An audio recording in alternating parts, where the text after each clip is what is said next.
For the EFDD, Monsieur Gerard Batten. Vous avez la parole. Mr. Batten, you have the floor. Thank you very much, Mr. Chairman. Mr. Soros, I'd like to make a few comments and then ask my question. You began by speaking quite a bit about Brexit, and what you said is that there is buyer's remorse. Well, I can tell you there isn't buyer's remorse in the UK.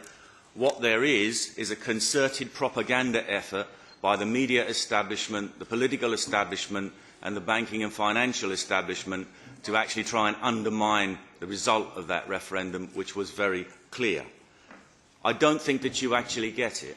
You said that the pro-Brexit vote was fuelled by anti-immigration sentiment. Over-immigration, uncontrolled immigration, unlimited immigration, which we've had now for many years in the UK, certainly played a part.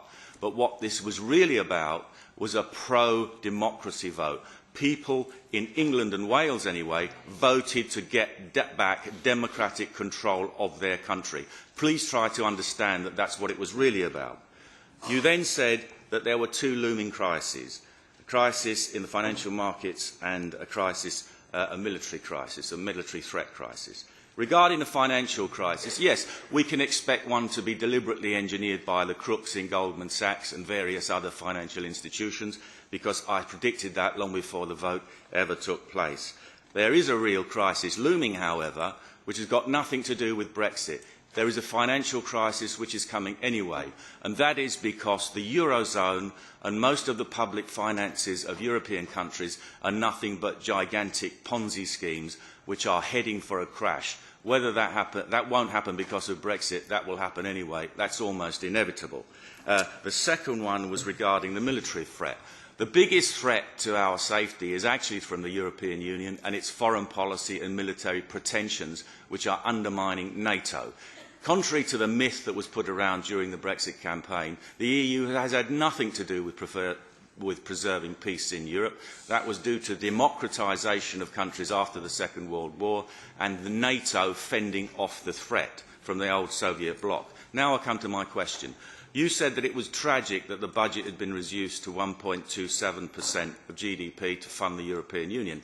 Now, I very rarely agree with EU commissioners, but some time ago, Mr Barroso, when he was President of the Commission, said there should be a Euro tax. And I agreed with him, because I said when the people can see how much this scheme is costing them, that's when they'll want to get out. So I agree with you. Let there be a Euro tax, and then when people can see how much this whole project is costing them, then they will be even more determined, not just in Britain, but in all the other countries of the EU, to stay out. But what I'd like to ask you is how much should that tax be? How much of a financial burden should ordinary people be prepared to actually sacrifice for the European Union? And when should it be levied? Please put a price on it. And by the way, however big this crisis is, I'd be surprised if you didn't make some money out of it like you usually do. What else can I mention in this short time? You do need new forms of taxes eventually, but right now, when you've got unused resources, you need to use the untapped resources of the European Union and put people to work and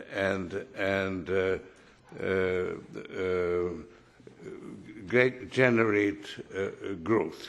That is the key for